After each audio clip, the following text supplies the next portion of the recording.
It's a question still. I think we have to watch it. I did write this piece, and it's a speculative piece in the sense of using history, basically, of looking at prior history to try to understand what's happening. We do seem to be in a liminal moment right now where you have leaders who are talking about expansive aims. And when I talk about expansive aims, it's not only economically, but it's politically. So you have President Trump coming in and talking about Greenland. Maybe it would be nice for Greenland to be part of the United States, Canada, and then taking control over the Panama Canal.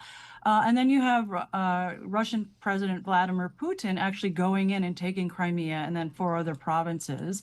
And then, of course, we know China's President Xi would love to reacquire Taiwan.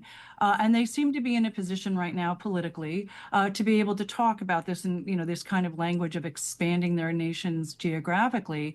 And each of them seems to have sort of ideas that this is somewhat desirable.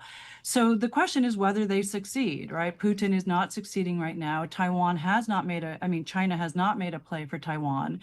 And President Trump, it's not clear that he has the capacity or the full desire Hmm. to take Greenland, Canada. So it's a question mark still, Well, this Carol. this concept of Professor Toft of spheres of influence or sphere of influence, not a new one. It's been around. They change, right? So is it?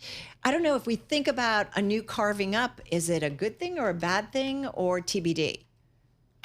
I think it depends upon your perspective. So for the states that have managed to, and the statesmen that manage to, establish a new sphere of influence, it could be a good thing.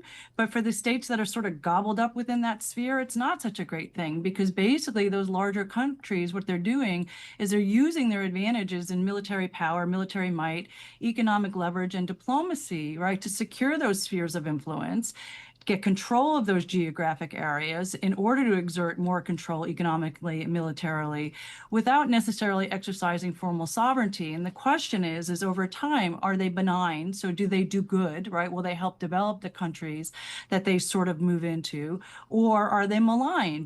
Are they repressive? Generally speaking, when we were living in the world between 1945 and let's say 1991 during the Cold War period, Hmm. we had the liberal West, right? And that was one block, and that was our sphere with Western Europe. And then you had this sort of Warsaw Pact. And within the Warsaw Pact, that was considered the Soviet Union sphere. And it didn't go so well for the East Europeans, which is why today, or in the post 1990 period, the post Cold War period, many of those Eastern European countries try to get into the Western side, right, Right. into the Western sphere. And the United States was the great stabilizer. What's kind of tossed this all up in the air at this point is two things. The first factor is Russian President Vladimir Putin going into Ukraine and actually using force to do that. And then secondarily, you now have a US president talking in these expansive terms about possibly expanding United States territory.